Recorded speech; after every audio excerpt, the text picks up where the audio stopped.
We're getting back to that time of the year where we have multiple post-game shows or even pre-game shows in 1 week. And this week is one of those where we have quite a few. So we get back into our normal routine. We're going to do our jobs? PHLY Are you kidding me? Sixers pregame. Yes, we do. Presented by Coors Light.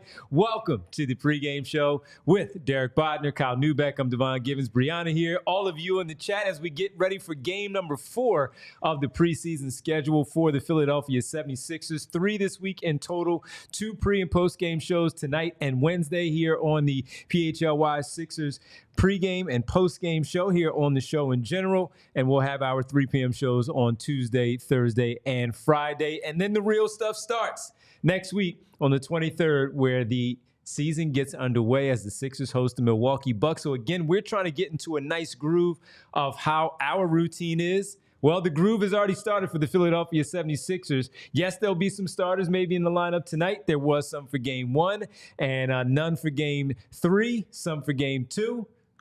The main one, Joel Embiid, the Sixers and Embiid are already in their normal mid-season routine of he might miss a game or two chaos, from time to depression. So 6 straight for him in the preseason. I just want to say they clearly listened to our show because the very last show we did, we said, look, just be honest with them. Right. Tell them what's going to happen, set expectations. And then a couple days later, there's a press release. I'm going to take it a step further in a minute when we discuss all the Joel Embiid reporting and all that, how much we apparently are listened to around here. But Yes. I guess we should just probably get right into it, right? Yes, let's just get to it. Sunday, while I was at a wedding and the Eagles were playing and many things are going on that people were paying attention to, we all got an update from the Sixers, and I was not smart enough to have it in front of me as I'm talking about it.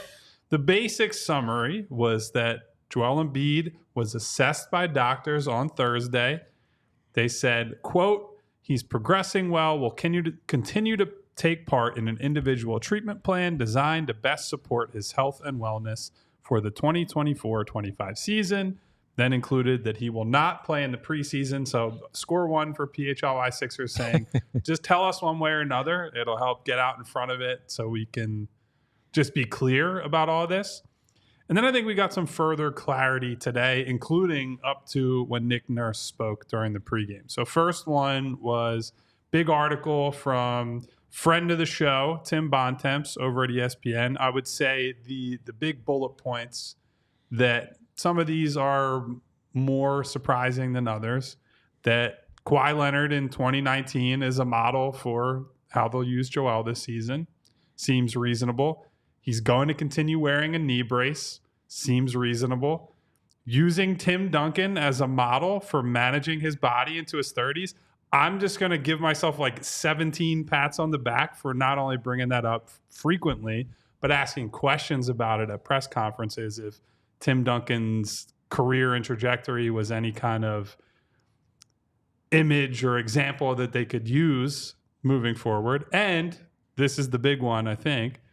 Back-to-backs are probably in the past for Joel Embiid, not just this season, but moving forward. So did anything really shock you out of all that right there?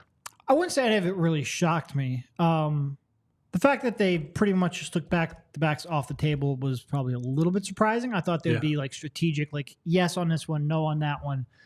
Because that really does, like 15 back-to-backs in an 82-game season, like you're pretty much saying he's not winning an award ever again in his career. Mm-hmm. We'll see whether or not he actually sticks to that, but just coming out and saying it right up front, that was surprising. Even if I liked the direction that they're going, it was surprising that they came out and said it. But none of it was shocking, no. So I want to follow all that up, and everyone should read the article from our friend Tim over at ESPN if you want to get into the nitty-gritty of it. A very important thing that was said pregame tonight in Atlanta, this is via Gina Mizell at the Inquirer. Nick Nurse was asked about whether there is real concern about Joel not being available for opening night. And as part of the response, he said, quote, we are right on course with the plan we've kind of set out. And if you take Nick Nurse at his word, if you take the Sixers at their word, which certainly we can debate whether that should always be the case, that should quell concerns a little bit that this is not hey, we found something. Oh, something went wrong between the start of training camp or whenever it might have been. This has been part of the plan all along, that preseason has been de-emphasized for Joel, that, again, not even the regular season is the highest priority. The playoffs are what matter. And I think that was probably the biggest takeaway out of anything today, is that this is not something that snuck up on them. This is part of the plan, as far as they're telling us anyway.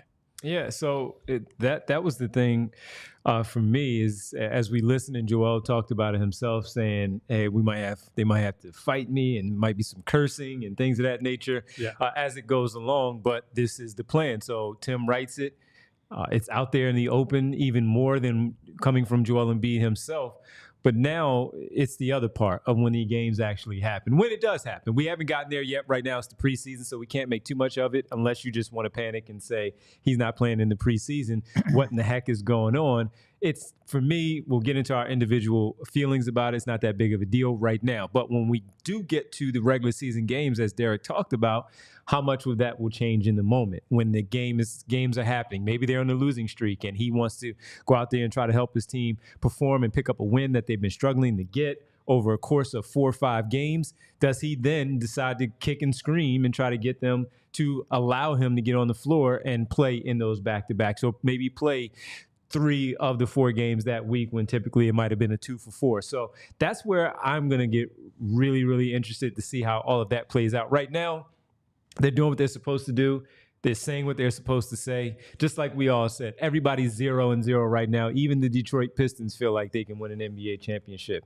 They'd be a little let's settle down. Exactly. Let's not get ahead of ourselves. It's not us. It's them. They need to settle down. But hey, from what I heard today, the Sixers are basically the Wizards. I heard that from a reliable source. There were some spirited arguments in our Discord PHLY today. diehards will get that. Everyone else, it's not my fault you're not a diehard. Sign up and become a diehard member, and you get those spirited discussions in the Discord-only conversation. But right now, I'm not all that worried. The story was great by Tim Bontemps of laying all those things out. I like seeing the Tim Duncan part of it, where he's going to change his body. I was doing backflips hearing about that. Change his body, change his approach, and see how those things go. And the other one that I'll talk about, that I'll pat myself on the back, our good friends from Rothman Orthopedics. Thank you. Because when we talked about playing in that brace, he played in it in the Olympics. We saw him play during the season. Sometimes he would shed it and get rid of it because it's really uncomfortable.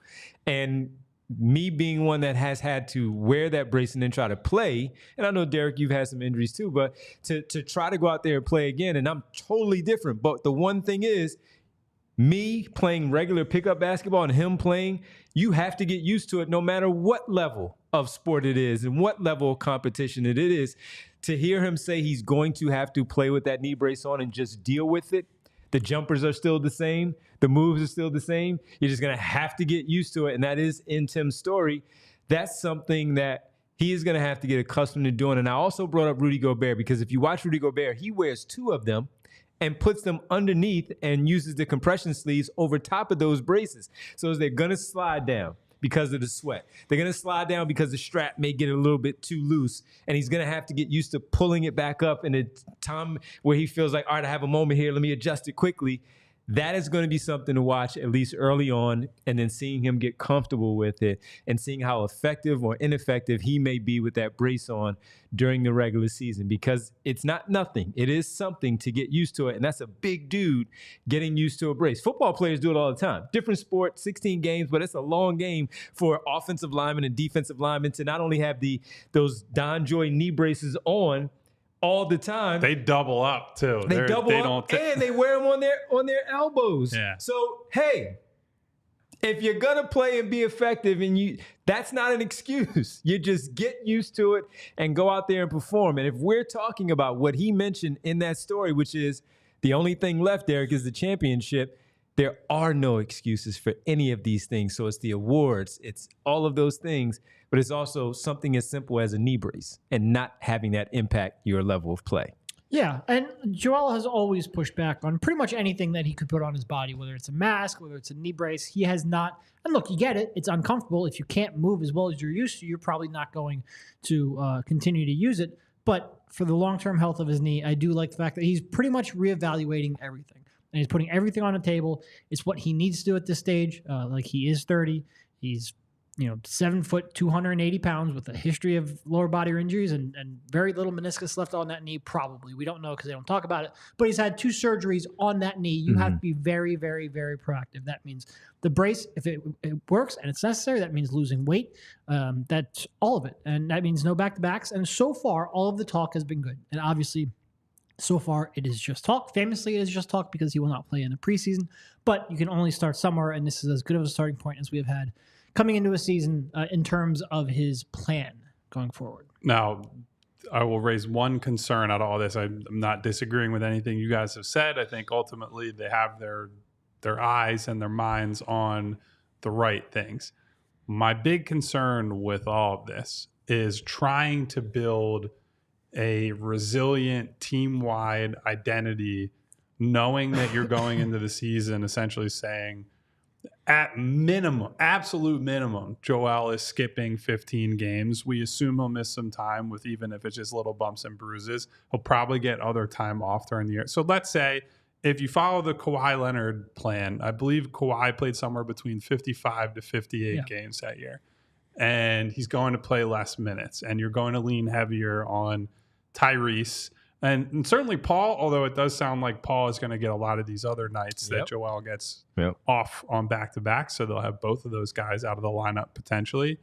I worry about when you get to the playoffs and you need to be firing on all cylinders for basically 2 consecutive months. You need to be in the best possible shape. You need everything to be, on a mental level, your understanding has to be high enough that, like, Joel makes a pass, he doesn't have to look, and a guy appears in a spot, right? Like, that's what playoff basketball is. And I worry a little bit about when they get to that, not the finish line, but really the starting line for the stuff that we really care about, that I know the fans really care about. Sure. I worry that they will not have enough of that inherent understanding built between Joel and all the rest of the guys of the roster. Because we're not talking about some small piece of the offense, right? When this guy's on the floor and healthy, he's the hub of the offense that they play through. Now, we've heard him say Tyrese is going to be the guy, and we're going to see how that plays out. But even still, he is a major piece that you have to play through. And so I have some concerns about how that plays out. And frankly, because he's always said, it's harder for me to stay in shape when I'm not playing, and game fitness is different than just regular fitness. Can they keep him at a consistently high level conditioning wise? That's going to be one of the major themes of this year as well. No, it's a great point. It's something for us to all watch. And you wonder how much, if they do figure out, let's say they're still in that top 3 of the Eastern Conference throughout the season, despite him missing those games. The 15 that he'll miss, the necessary 12, that's going to put him at 70. And then 3 more, sprinkle in 5 more, he may not hit that 65. It's probably closer to 58 mark. Like the Kawhi Leonard example that you used, you just wonder how much, based on the season going the way that it is, do they ramp it up a little bit more? I didn't see and pay attention to the Kawhi Leonard that year to see how much he played towards the end in that April, the back end of the schedule, to see exactly what that looked like. At some point, we probably will have to go through like stretches of that whole season and say, okay, what might this look like for Joel? And look, All-Star and all that stuff, he still might get into All-Star just because of the voting. The fans might vote him in for something like that. So when we talk about the individual awards and having time off during the All-Star break as an extra few days where he does nothing and not playing, or maybe Derek Hill even make it into the All-Star game, show up, play 5 minutes and say, sit me down because I don't want to, do too much. That's where I'm going to be very curious at the end of April if he gets through healthy enough. His games missed are only load management and back-to-back situations where we're looking at April and how many games he plays on the back end to gear up for what Kyle is saying for that postseason run. Yeah, I mean, look, it would be great if he was almost feel guilty bringing this up. If it would be great for someone like Jokic, who just played 75 to 80 games per year no matter what, you could have that chemistry and you could have that core that, grew up in the NBA together like he and Murray and Porter and whatnot did. That's not the there's no option that we can take that would guarantee that. And we're talking about a player in Joel Embiid. Like they've tried, to have him play as much as possible in the regular season to build chemistry with Maxey, and he's just never been healthy in the playoffs. I think this is the tact you have to take. It doesn't mean there's not without some downside risk to it. It doesn't mean that there's not some uncertainty to it. I think it's 100% valid to bring up and worry about. And if you're going to sit here and say, at the end of the year, if this didn't work out, what are the reasons? That could be one of them. But I also think that he and Maxey have, especially if you're talking about like the big main guys, he and Maxey have built that chemistry. I think they have a lot of that, ability to understand where each other wants to be and where they're going to be and predict all that.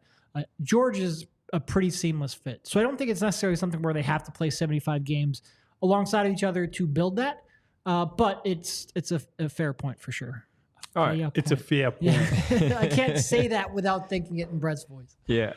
So it's something, again, a development that we'll pay attention to all season long. We don't have to worry about it for the rest of the preseason. Mm-hmm. It's more about looking at what happens on the 23rd of this month if he's ready for Milwaukee for the season opener. I see our guy, what up, Al, 2 Minute Warner said, hey, no worries. Drew Hanlon is already wheels up to Philadelphia, so you know what that means. Actually, it means that, but it could also mean Tyrese Maxey. Exactly. Yeah. So it's 2 of them, Al. So we'll see. We'll see how it plays out. But let's get to our starters for tonight against the Atlanta Hawks. Oh, do you want another Kyle back padding session over here? I got it. Don't worry. Don't reach too hard. Has anybody seen? I'm sure some of you have seen the starting lineup by now. Well, my question would be then with the starting lineup as we reveal here, courtesy of the Philadelphia 76ers in their Twitter account, the starting lineup: Maxey, Oubre, George, and Drummond. Normal 4 without Embiid, so we know that. But our usual 5th is Caleb Martin.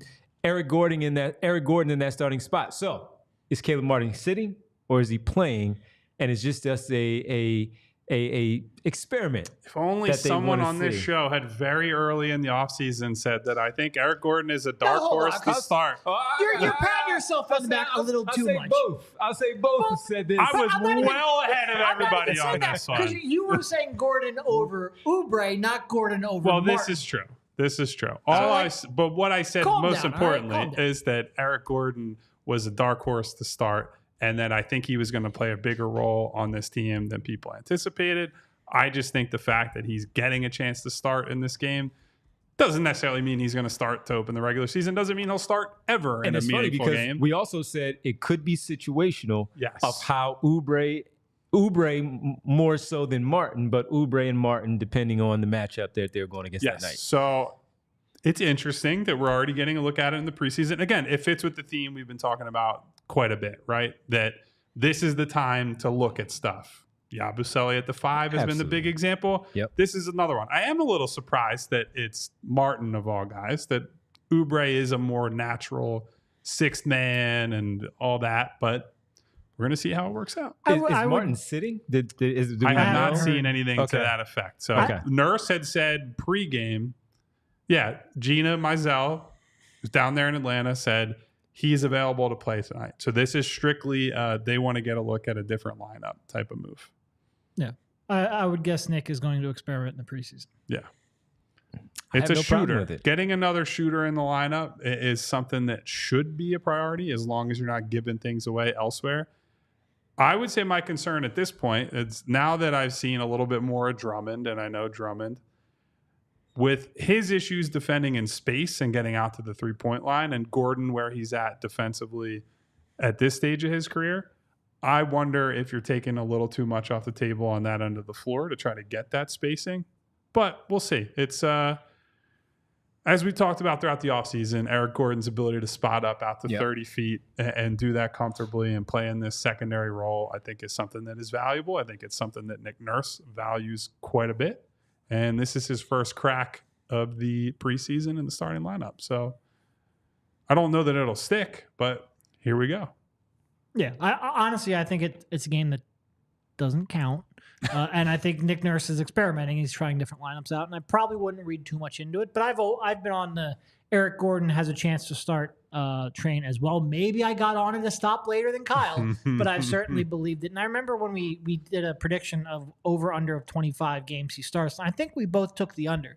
So we're not like completely committed to it. I certainly don't expect him to start over Caleb Martin for a good chunk of the season. Yeah. But it is of note, and it's interesting. It's a fair point. If anything, it would be Oubre somewhere down the line. I was not tailing this like the guys were. I just simply thought he would play a lot of minutes as a sixth man for this team. But look, we know that the importance of having shooting, not only in the starting lineup, but him as a sixth man playing with some starters is big. So to have him in this situation in the preseason, getting a look with the other guys is some tape that they are able to go with, not just practice, but something against a different competition. And it's good to see Eric Gordon in this particular spot. When the signing did happen, both of you, Kyle, you said that, hey, this guy did not sign here for this contract and not expect to play. And whether it's 82 games, 78 games, 70 games, but a big role with some decent minutes, 20 to 25 minutes a night, that's where he's going to be. I'll ask this too, Derek, off the Embiid news, when we talked about the Drummond signing at the time and you got into the cap situation of how much they spent for the 2 years, reading Tim's story and now hearing what they have put out, makes more sense as to why, number one, he chose to come here with the Embiid information in the story from Tim about Embiid reaching out to him personally, but also because he's probably going to have to play and start maybe 30 games. Yeah. No, I mean, look, I'm sure if Andre had a chance to go start somewhere, he would have gone somewhere to start somewhere. And if he could have gotten more money, he probably would have gone somewhere to get more money. But in terms of if you're going to be a backup, being Joel Embiid's backup is a pretty good spot to be in. You know you're going to get, especially with this plan, 15 to 20 starts per year. You get a chance to showcase yourself. That second year, is that a team or a player option? I forget what that is. I want to say it's a player Pretty option. sure it's an option. I just forget which one it is. Regardless, this is a chance to showcase yourself. I'm sure he probably still feels like he should be a starter in this league.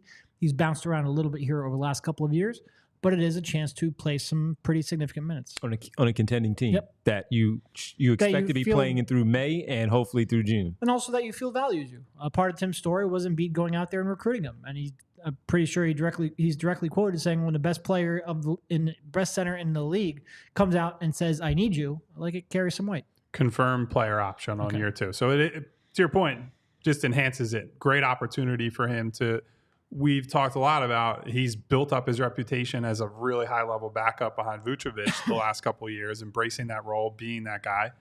You now have this opportunity where you come in knowing that you're going to get games where you can start, knowing that you will play even on nights that Joel's healthy. If they're scaling his minutes back, you might get, 18 minutes, 20 minutes on a good night and get plenty of opportunities to show yourself again. You might go into next summer, end up getting a pretty good payday again from somebody else. So great opportunity for him. I would say if we're getting into any kind of like keys or key players for tonight before we get out of here, while we're on the subject of bigs, I think once again, we probably end up focusing a little bit on what are they doing behind Drum on these nights without Joel. And I know that we really hammered that home the other night, that Yabusele looked a little bit out of sorts as the 5 against Boston. Well, this is another game where he's going to play a real NBA team with presumably better support tonight, right? He'll have more switchable wings. He'll have a more coherent defense in front of him. But I think that's one of the big things that I'm looking to find out now, between now and the start of the regular season, is do they actually have a reliable option to play behind Drum as a big man? I certainly don't think Bona is there yet because he's a rookie big man who's got a lot of flaws that they have to iron out over time.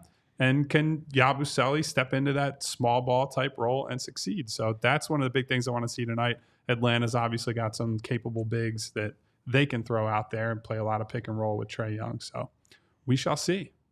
Yeah, so that's going to be a big one. And certainly Drummond, getting a chance to see him again. I mean, first of all, it's televised, so we get to see Paul George. So that's fun to get a chance to get to see him play tonight. And we really get to see him, not just through an arena feed, I think.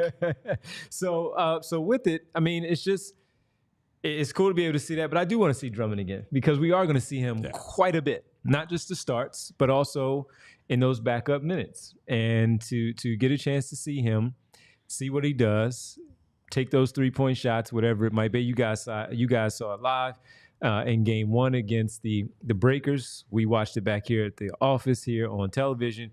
But watching him again now against a team that's going to go out there and post some actual big men opposite him, to see him do what he does, get his 15 rebounds. So we'll get to our Bet365 picks in just a second. But you better believe that he's going to gobble up some rebounds there on the glass for the Sixers, not only offensively, but on the defensive boards to make sure that they're able to get out in transition and do what they do. So I'm excited to see him, but you're right. Is it going to be Bona? Is it going to be Yabusele behind him? I have to think it's still Yabusele right now and not Bona because – certainly in the short term, I think Nurse has made that very clear that the trust is in him. The trust is not going that way. The question is going to be come February, is it going to be the trade deadline? Yeah.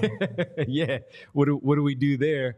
And so but the Drummond thing is going to be important. So for him to not only practice but continue to play with these players in the starting lineup, gearing up for the regular season, knowing the role that Joel Embiid is going to have as the face of this franchise, but miss a significant amount of games, the chemistry, the cohesion that Joel Embiid talks about, Drummond also has to have that with these guys too. If he's going to play 30 minutes a night in the starts and then 15 to 20 in the non-starts behind him. Now here's the good news / bad news tonight for Yabusele and for the backups, or for even if it's Bona as well. Capella is the starter. Yes. And I'm a little shocked by that because I've heard things for, as you guys have for a long time, that they've, one, been trying to get him out of there, two, want to promote Okongwu and, play him more. But so Drummond will get Capella, and then presumably the smaller guys will get smaller bigs matched up against them on those backup units. And so maybe that won't be as big of a problem for defensive rebounding, the lobs and pick and rolls and whatnot. I will say one of my keys that I'm watching out for tonight is which one of us has been practicing the French kid's name. And we will see that in the postgame show. All right. We'll find out. So Okongwu, is he starting? No. So Capella is starting? Capella is starting. Okay. And it's Capella, Dyson Daniels, Jalen Johnson, DeAndre Hunter, and Trey. Okay. All right. And interesting because going against Okongwu, coming off the bench, he can give Embiid some problems from time to time. So giving a guy who's a little bit smaller and less athletic in Yabusele, that's going to be a fun one. So you wonder when Bona does fit into those plans tonight against the Atlanta Hawks on the road. That's going to be an interesting matchup to watch out for. And Trae Young playing, DeAndre Hunter, Jalen Johnson. Mm-hmm. All right. This is going to be, and Jalen Johnson is not one that's going to be super physical. So the Paul George matchup is, I'm not really worried about that. No. He's just super athletic, and he's going to have to keep up with him out there on Does Gambling Givens have any bet picks for us tonight? Well, let's get to our Bet365 picks here, presented by our pick segment presented by Bet365. Wanted to throw these at everybody out there and you as well. Here, a same game parlay, just a small one, simple one for the two starting guards, two all-star guards. Tyrese Maxey, a 3+ 3-point makes, and Trae Young. You would say, Devon, Trae Young's the one who's going to knock him down. But if you watch Trae Young's games, there are often times where he doesn't make the second one. He's like 1 for 8, 1 for 9. So throw that one out there for a same game parlay. I think he can make 2 in this game. Same thing for Tyrese Maxey with the amount of minutes that they play. Derek, what do you think? Same game parlay for that one.